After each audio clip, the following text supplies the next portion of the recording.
مسئله دفاع از ملت، دفاع از امنیت.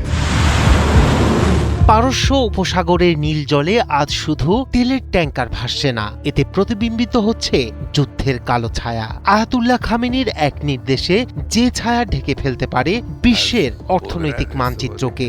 যে জলপথ দিয়ে প্রতিদিন পরিবহন করা হয় বিশ্বের 1/3 বেশি জ্বালানি, সেই হরমুজ প্রণালী ঘিরেই আবারও ঘনীভূত হচ্ছে সংঘাতের মেঘ।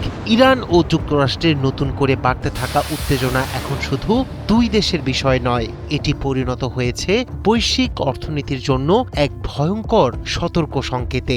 বিশ্লেষকদের আশঙ্কা, সংঘাত শুরু হলে এই প্রণালীকে অস্ত্র হিসেবে ব্যবহার করতে পারে তেহরান, আর তাতে শুধু মধ্যপ্রাচ্য নয়, কেঁপে উঠতে পারে পুরো বিশ্বের জ্বালানি বাজার, পরিবহন ব্যবস্থা ও অর্থনীতি। পারস্য উপসাগরের বুক চিরে হরমুজ প্রণালী নামের যে সরু জলপথ রয়ে গেছে, সেটি আজ বৈশ্বিক অর্থনীতির সবচেয়ে বড় দুশ্চিন্তার নাম।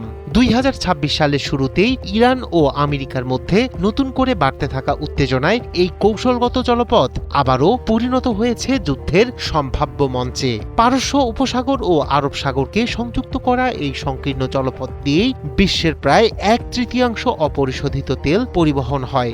এই প্রণালী বন্ধ হয়ে গেলে তার প্রভাব হবে তাৎক্ষণিক এবং ভয়াবহ। সামরিক সংঘাত শুরু হলে ইরান হরমুজ প্রণালী বন্ধ করে দিতে পারে বলে সতর্ক করেছেন রাজনৈতিক বিশ্লেষক ও জ্বালানি বিশেষজ্ঞরা। লিপো অয়েল অ্যাসোসিয়েটস এর প্রেসিডেন্ট অ্যান্ডি লিপো জানিয়েছেন, শুধু বন্ধ হওয়ার আশঙ্কাতেই তেলের দাম ব্যারেল প্রতি কয়েক ডলার বেড়ে যেতে পারে।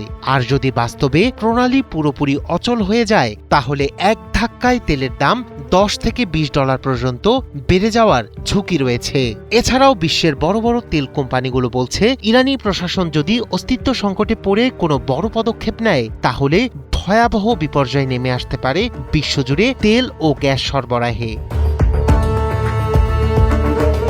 ইরানের কি সত্যিই হরমুজ প্রণালী বন্ধ করার সক্ষমতা আছে? এই প্রশ্নের জবাবে বিশ্লেষকরা বলছেন, আমেরিকা ও তার মিত্রদের শক্তিশালী নৌবহরের কারণে দীর্ঘ সময়ের জন্য প্রণালী বন্ধ রাখা কঠিন। তবে ইরানের হাতে রয়েছে অসম যুদ্ধের কৌশল, ড্রোন হামলা, নৌমাইন স্থাপন, ক্ষুদ্র দ্রুতগামী নৌযান এবং বাণিজ্যিক জাহাজ জব্দ করার সক্ষমতা। তাই বাজারে আতঙ্ক ছড়াতে সামান্য বিঘ্নই যথেষ্ট। এজন্য হরমুজ প্রণালীকে সবচেয়ে বড় কৌশলগত তুরুপের তাস হিসেবে দেখছে খামেনি প্রশাসন। রায়হান কবির শুভ্র, ৭১।